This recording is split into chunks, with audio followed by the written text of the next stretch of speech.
Greetings. I am Mark Kristick, your host with the Morning Breadcast from Digging for End Time Truths. And if you have been following along this week, you know that we are in our Ears to Hear series.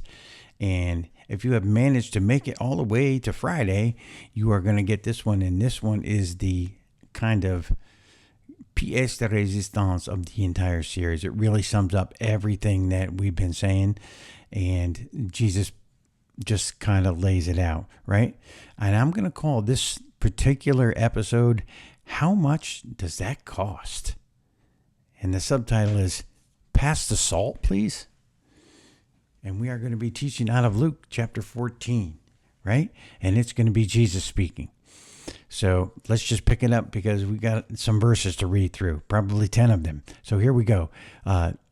Luke chapter 14, we're going to start in verse 25.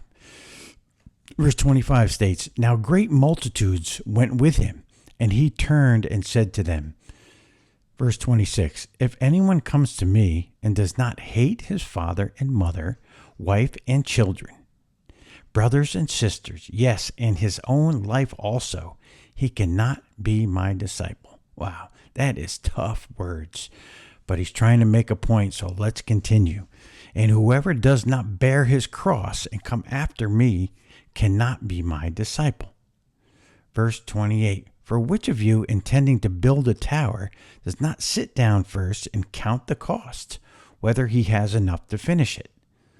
Verse 29, Lest after he has laid the foundation and is not able to finish, all who see it begin to mock him. Verse 30, saying, This man began to build and was not able to finish.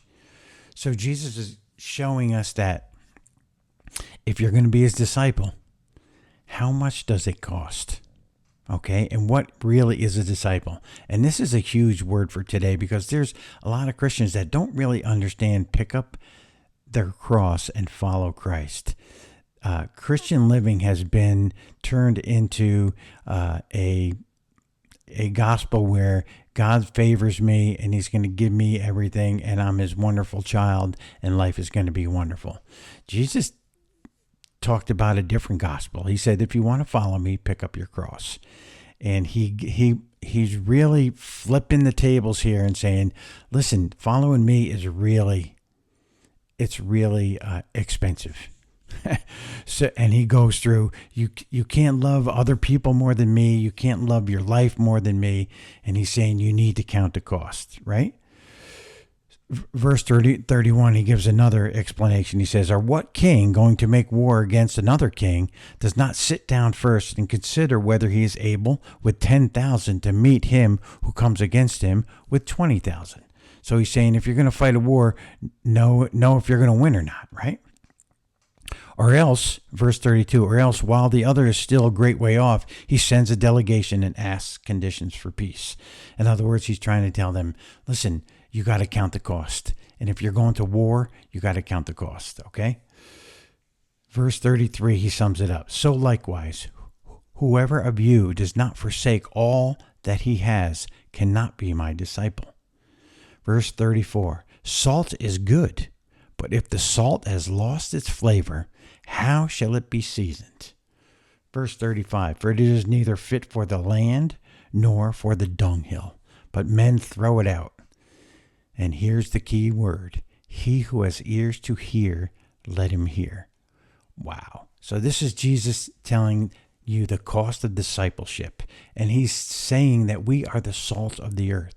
So in those days, salt was used as a preservative. It's used to, we are keeping the world from decaying into total chaos, basically, as Christians. That's why yesterday we talked about, or the day before we talked about being a light on the lampstand and making sure that you shine your light because we are the salt and light of the earth. We are here to preserve it, right? But he's saying, count the cost, man. If you're going to be a disciple, you need to love me above all things. The word clearly says, I mean, it's part of the 10 Commandments. Love the Lord your God with your whole heart, your whole mind, your whole soul, everything. He is first in everything. Not your children, not your bank account, not your job, not anything is first. He is first. And he's saying, if you're going to follow me, that's how much it costs. And if you're going to be salt, you have to be salty salt. so that you can do what you're supposed to do. And listen, I'm going to leave you with this nugget today. Count the cost, but listen, pick up your cross, follow Christ, be the salt of the earth, be the light on that lampstand, and let your light shine, and just let's go be a witness to the world. And I will see you again next time on the Morning Breadcast.